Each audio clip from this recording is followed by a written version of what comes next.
How's it going, everyone, and welcome back to Potential Hero Abilities, a series I used to do on the channel where each episode I predict the abilities of one hero and one villain that could potentially be added to the next Star Wars Battlefront game. Now today marks the day of the Star Wars Rebels episode Twin Suns, where Obi-Wan Kenobi and Darth Maul will encounter once again. So I thought, is there any better way to bring back this series than to predict the abilities of both Obi-Wan and Maul? Now just before I get started, I just wanted to quickly say that this video took a lot of time and hard work to make, and while I'm not the best graphic designer when it comes to making these videos, I would still really appreciate it if we could smash 80 likes on this video.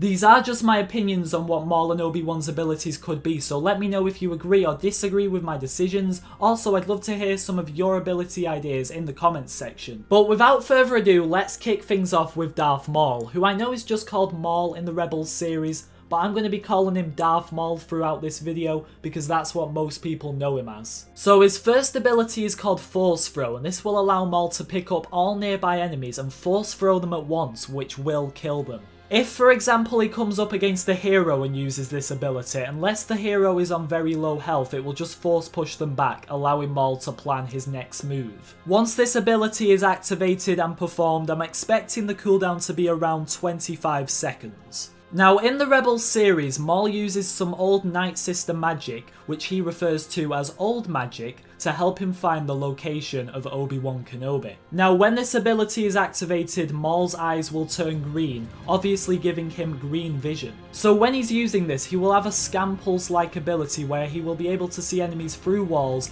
and even have better vision to see enemies from further distances. He will also take 50% less damage when hit by enemies due to the magic. This ability will be active for around 12 seconds and will have a cooldown of 30 seconds. For his final ability called Darksaber, as well as using his double-bladed red lightsaber, he will also use the Mandalorian weapon of the Darksaber. When this ability is activated, he will do double the damage to heroes and can take out 2 soldiers at once with a swing of the 2 sabers, compared to just killing 1 enemy when using his normal saber. His lightsaber blocking time will also go up from 6 seconds to 12 seconds. This ability will be active for 18 seconds, giving him a chance to use the additional 12 seconds of blocking time, and the cooldown will be 30 seconds. His trait is called Night Brother, and for those of you who don't know what that means, it's a tribal group of Zabraks which Maul was once a part of. Anyway, his trait reads as follows: Maul's anger grows with each kill he gets, allowing his abilities to cool down faster as his trait level gets higher,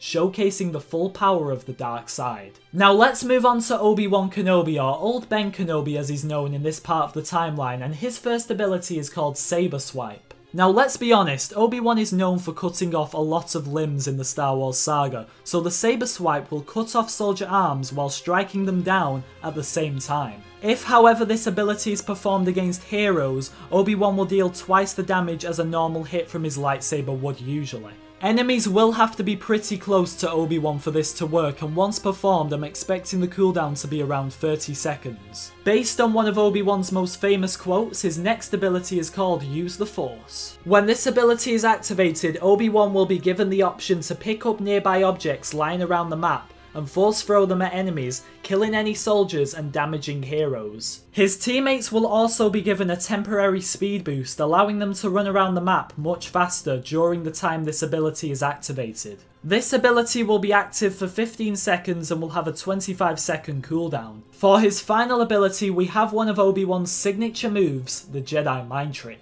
When using this, Obi-Wan will wave his hand at nearby enemies, which will temporarily stop any buttons on their controllers working, making it very easy for Obi-Wan or any of his teammates to take down the mind-tricked enemies. If the enemies who are mind-tricked are not killed in 8 seconds, they will turn back to normal, allowing all their controller buttons to work again. Villains will only be mind-tricked for 3 seconds and Force-sensitive villains for 2 seconds, allowing a quick bit of damage to be done. Once performed on nearby enemies, the cooldown will be 30 seconds. Moving on to Obi-Wan's trait, which is called Uncivilized, once again based on a very famous quote of his. His trait reads as follows: the higher Obi-Wan's trait gets by killing more and more opponents, the less accurate enemy fire against him will be, making him a difficult hero to defeat. Judging by his trait description, maybe Obi-Wan's right about blasters being uncivilized. Anyway, those were my predictions of what Obi-Wan Kenobi and Darth Maul's abilities could be if they were ever added to Star Wars Battlefront. I really hope you enjoyed this video, and if you're looking forward to the Star Wars Rebels episode Twin Suns, I'd love to talk to you about it in the comments section,